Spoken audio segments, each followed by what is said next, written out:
आप सभी सनातन धर्मावलंबी भाइयों को जय श्री राधे। मैं आशुतोष कुमार मिश्र आज गुण गणना का मिलाप कैसे करें इसी विषय पर चर्चा करने के लिए आप सभी के मध्य उपस्थित हुए हैं। आशा है कि आप सभी को यह वीडियो पसंद आएगा। तो चलिए वीडियो को हम शुरू करते हैं।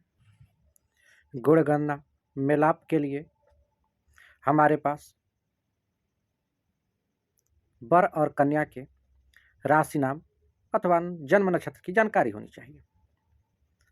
जन्म नक्षत्र अथवा राशि नाम के सहायता से हम 8 बातों पर विचार करते हैं। तो आइए हम जानते हैं कि किन किन 8 बातों पर विचार करते हैं और फिर गुण गणना का मेलाप कैसे करें। इस गुण गणना मेलापक के सहायता से हम वर्ण, वश्य, तारा, योनि, ग्रह मैत्री, गणकूट, भकुट और नाड़ी दोष पर विचार करते हैं। इन सभी का गुण मिलाकर के 36 गुण होता है, जिसमें कम से कम 18 गुण मिले तभी शादी करना उचित होता है। तो आइए हम जानते हैं कि कैसे हम मिलाए कि कितने गुणों से गुण गणना बन रहा है। तो चलिए वीडियो को शुरू करते हैं। तो जैसे कि आप सभी लोग देख रहे होंगे कि हम पंचांग के गुण गणना मेलापक वाले पृष्ठ पर आ चुके हैं। जैसे मान लीजिए किसी भी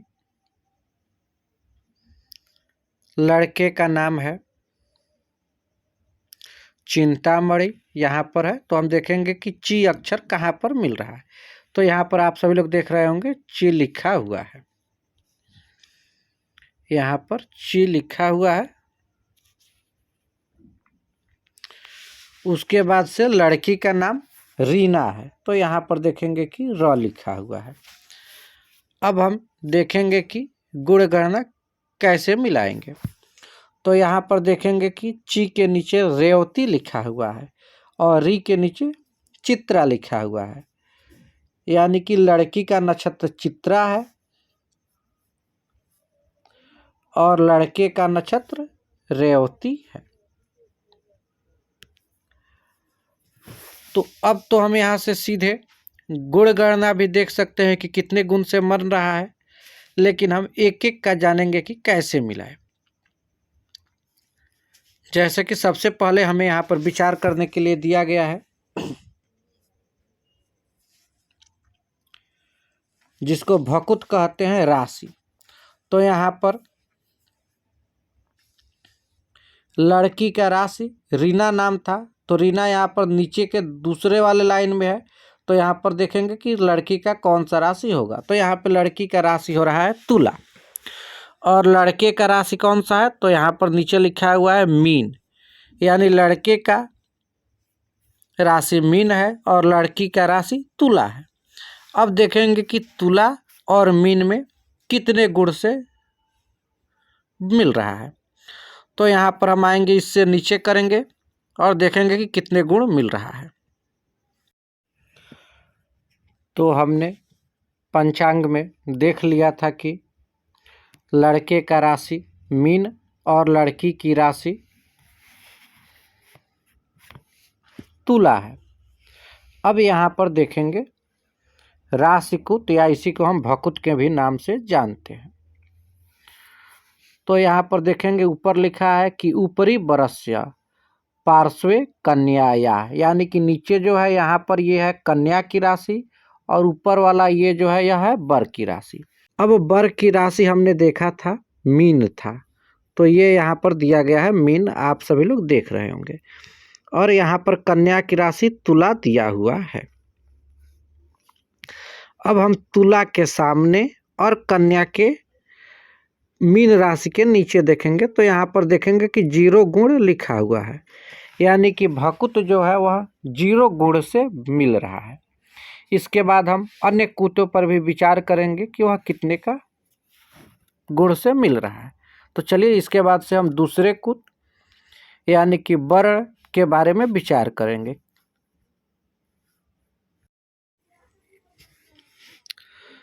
तो हमने राशिकुट या भकुट देख लिया। अब भकुट के बाद यहाँ पर नीचे वर्ण दिया है। तो लड़के का वर्ण देखेंगे कौन सा है, तो लड़के का राशि था जन्म नक्षत्र था रेवती। रेवती के नीचे यहाँ पर क्या लिखा है, विप्र, यानी कि लड़का जो है वह विप्र वर्ण का है और लड़की यहाँ पर देखेंगे किस वर्ण की है, तो यहाँ पर लिखा हुआ है शूद्र, अर्थात लड़की जो है वह शूद्र वर्ण की है और लड़का विप्र वर्ण का है। अब देखेंगे कि शूद्र और विप्र में कितने गुण का गणना बन रहा है। तो चलिए इसके लिए हम इस पृष्ठ को और नीचे लाते हैं। तो जैसे आप सभी लोग देख रहे होंगे कि वर्ण मिलापक यहाँ पर दिया हुआ है। इसमें भी ऊपर वाला लड़का का वर्ण है और नीचे वाला लड़की का। तो लड़की शूद्र वर्ण की थी यानी कि ये है, और लड़का विप्र वर्ण का था यानी कि यह है। तो यहाँ पर देखेंगे कि एक गुण से मिल रहा है। तो यह तो हो गया वर्ण विचार। इसके बाद से वश्य का हम लोग विचार करेंगे, तो चलिए उसको भी देख लेते हैं। तो हम लड़के के जन्म नक्षत्र या जन्म नाम के नीचे आएंगे। तो यहाँ पर तीसरा जो दिया है वश्य के सामने जलचर, यानी कि लड़का जो है वह जलचर है, और लड़की के नीचे देखेंगे तो क्या है, तो लड़की के नीचे यहाँ पर मानव लिखा हुआ है, यानी कि लड़की मानव है और लड़का जलचर है।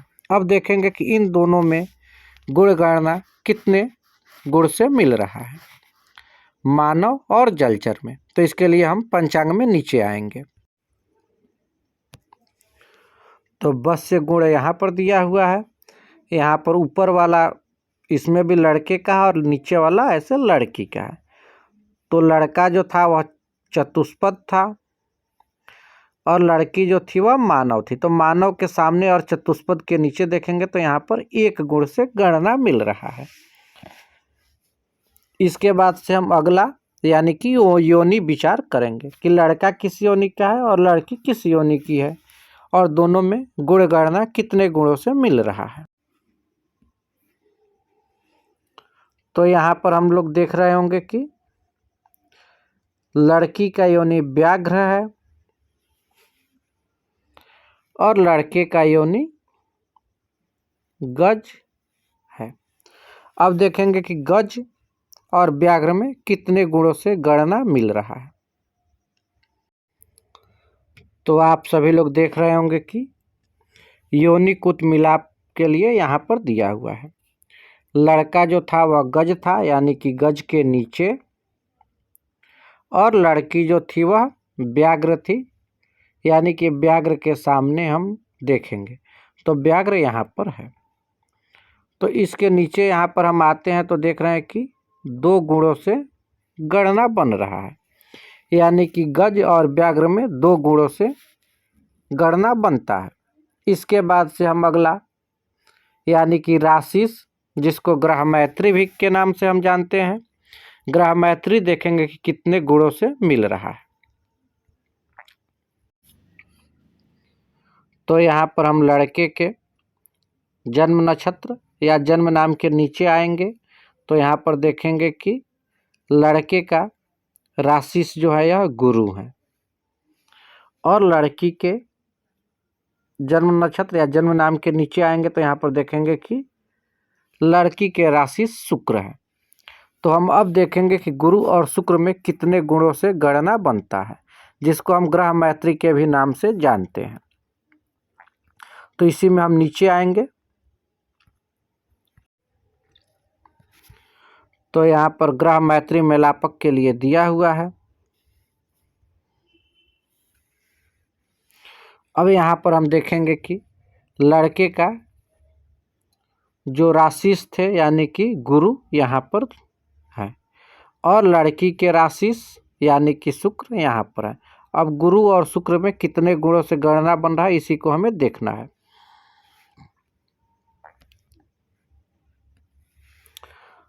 तो यहाँ पर है लड़के के राशिस यानी कि गुरु यहाँ पर दिया गया है। ये हो गए लड़के के राशिस गुरु, और यहाँ पर कन्या के राशिस यानी कि शुक्र यहाँ पर है। अब इन दोनों के सामने देखेंगे कितने गुणों से गणना बन रहा है। तो यहाँ पर दो लाइन खींचा हुआ यानी कि आधे गुणों से गणना बनता है गुरु और शुक्र में।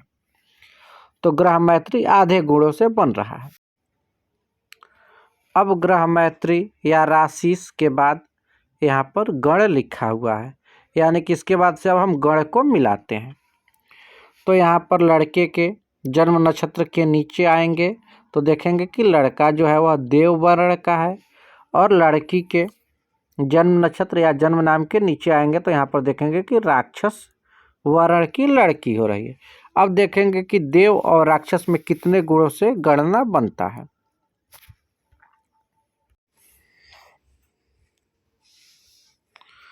तो जैसे कि आप सभी देख रहे होंगे कि गण मिलापक का चक्र यहाँ पर दिया हुआ है। तो हमने जैसे देखा था कि लड़का जो था वह देव वर्ण का था, तो देव के नीचे, और यहाँ पर लड़की जो थी वह राक्षस वर्ण की थी, यानी कि राक्षस के सामने देखेंगे। तो यहाँ पर भी 0 गुण से गुण गणना मिल रहा है। इसके बाद से अगला जो विचार करते हैं वह नारी दोष का विचार करते हैं कि कहीं लड़के और लड़की की नारी एक तो नहीं है। जब नारी एक हो जाती है तो हमें शादी नहीं करना चाहिए। तो आइए देखते हैं कि लड़के की नारी कौन सी है और लड़की की नारी कौन सी है।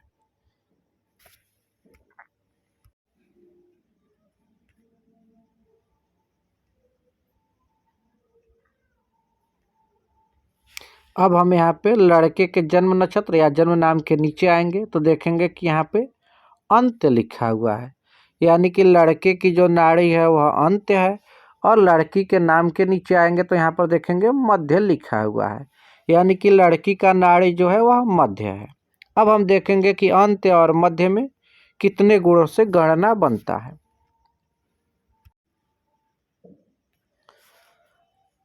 अब हम यहाँ पर देखते हैं तो नाड़ी मेलापक के लिए दिया हुआ है। तो लड़के का नाड़ी जो था वह अंत्य था और लड़की का नाड़ी जो था वह मध्य था। तो मध्य और अंत में हम यहाँ पर देख रहे हैं कि 8 गुणों से गुण गणना मिल रहा है। अब अभी तक हमने जिन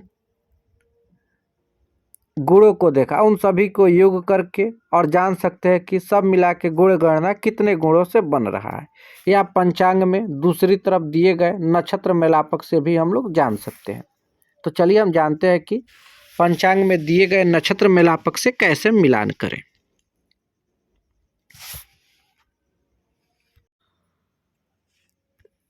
तो हम पहले देख चुके थे कि लड़के का जो नक्षत्र था वह रेवती था और लड़की का नक्षत्र जो है वह चित्रा है। चित्रा नीचे नाम था, तो यहाँ पे नीचे जहाँ पे 2 लिखा है उसको हम लोग देखेंगे। तो इसके सामने हम ऐसे मिलाते हुए चले आएंगे। तो यहाँ पर देखें कि हम गुण गणना 13 गुणों से बन रहा है, इसलिए यह शादी करने योग्य नहीं है। जब 18 गुणों से अधिक बनता तभी शादी करने योग्य होता है।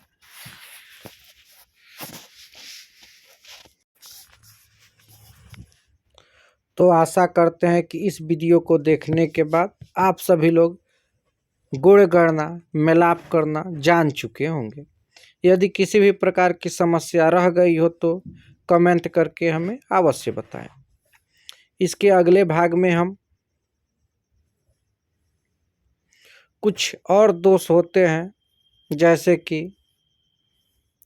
दीर्घद्वादश दोष, खड़ाष्टक दोष, नवपंचक दोष, तो इन दोषों को कैसे जानें इसके बारे में विचार करेंगे। यदि आप भी अपने किसी भी सगे संबंधी भाई बहन अथवा पुत्र पुत्री की गुण गणना मेलाप करवाना चाहते हो तो आज ही नीचे दिए गए नंबरों पर संपर्क करें।